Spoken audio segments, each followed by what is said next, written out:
Okay, how's it going, everybody? So, today we're going to read some more Jenny Marx.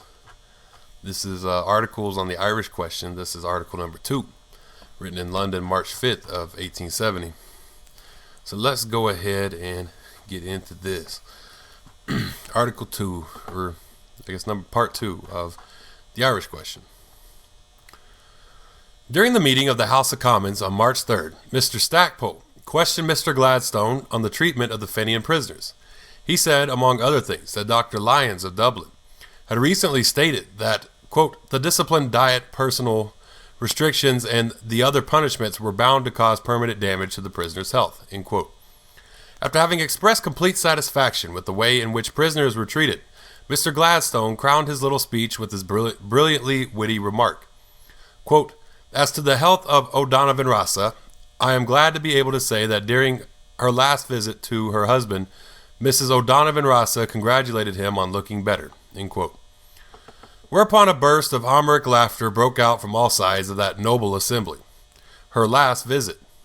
Note that Miss O'Donovan Rossa had not only been separated from her husband for several years, but she had traveled all over America earning money to feed her children by giving public lectures on English literature. And bear in mind also that this same Mr. Gladstone, whose quips are so pointed, is the almost sacred author of prayers, the propagation of the gospel, the functions of laymen in the church, and the recently published homily Ecce Homo. I think Ecce Homo. Is the profound satisfaction of the head jailer shared by his prisoners? Read the following extracts from a letter written by O'Donovan Rossa, which by some miracle was slipped out of the prison and arrived at its destination after an incredible day. Letter from Rossa. I have already told you about the hypocrisy of these English masters, who, after placing... So this is the letter from Rossa that slipped out of the jail. He was able to get out. I have already told you about the hypocrisy of these English masters, who, after placing me in a position which forced me to get down on my knees and elbows to eat, are now depriving me of food and light and giving me chains and a Bible. I am not complaining of the penalties which my masters inflict on me. It is my job to suffer. But I insist that I have the right to inform the world of the treatment to which I am subjected, and that it is illegal to hold back my letters describing this treatment. The minute precautions taken by the prison authorities to prevent me writing letters are as disgusting as they are absurd. The most insulting method was to strip me once a day for several months and then examine my arms, legs, and all other parts of my body. This took place at Millbank daily from February to May 1867. One day I refused, whereupon 5 prisoners' officers arrived and beat me mercilessly and tore off my clothes. Once I succeeded in getting a letter to the outside, for which I was rewarded by a visit from Messrs. Knox and Pollock, 2 police magistrates. How ironical to send 2 government employees to find out the truth about the English prisons. These gentlemen refused to take note of anything important which I had to tell them. When I touched upon a subject which was not to their liking, they stopped me by saying that prison discipline was not their concern.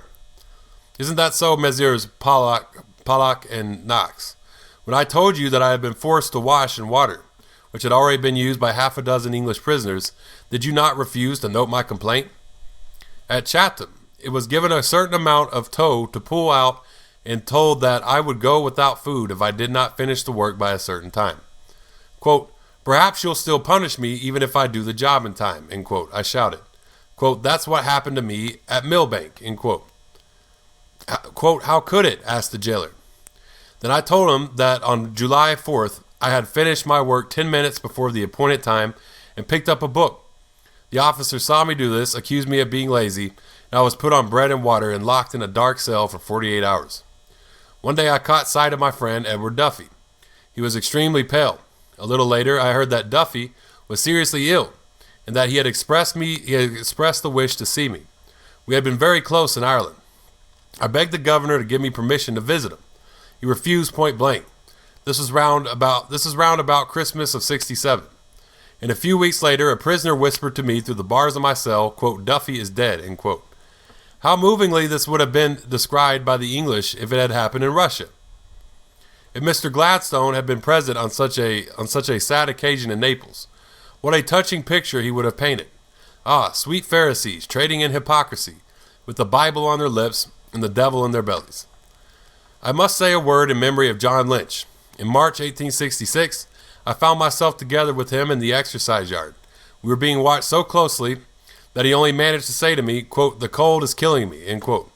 But then what did the English do to us? They took us to London on Christmas Eve.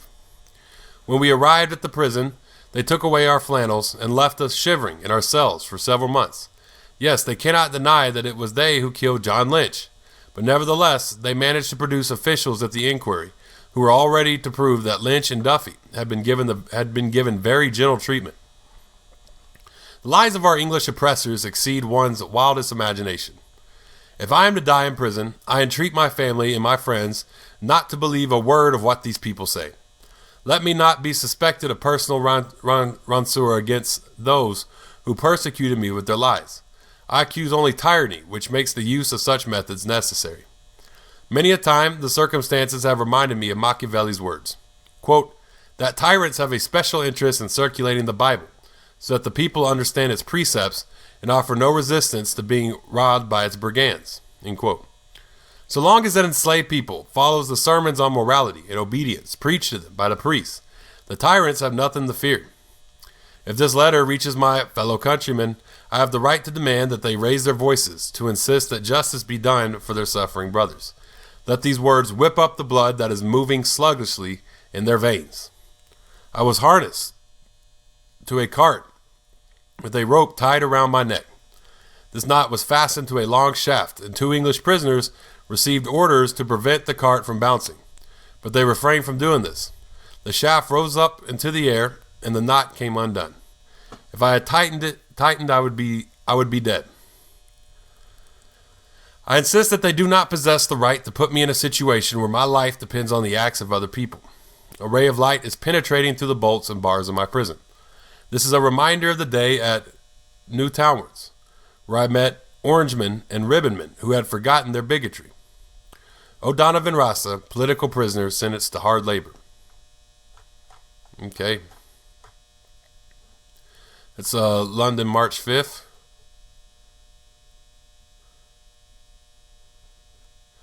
That was the second article of articles on the Irish question by Jenny Marx, written in 1870. So, yeah, thank y'all for tuning in. You know, Facebook, Tumblr, Medium, Twitter. You follow me there. Like the page, YouTube. Subscribe, hit the notification bell. And thank y'all for tuning in. Y'all have a great day. And Dadagoy.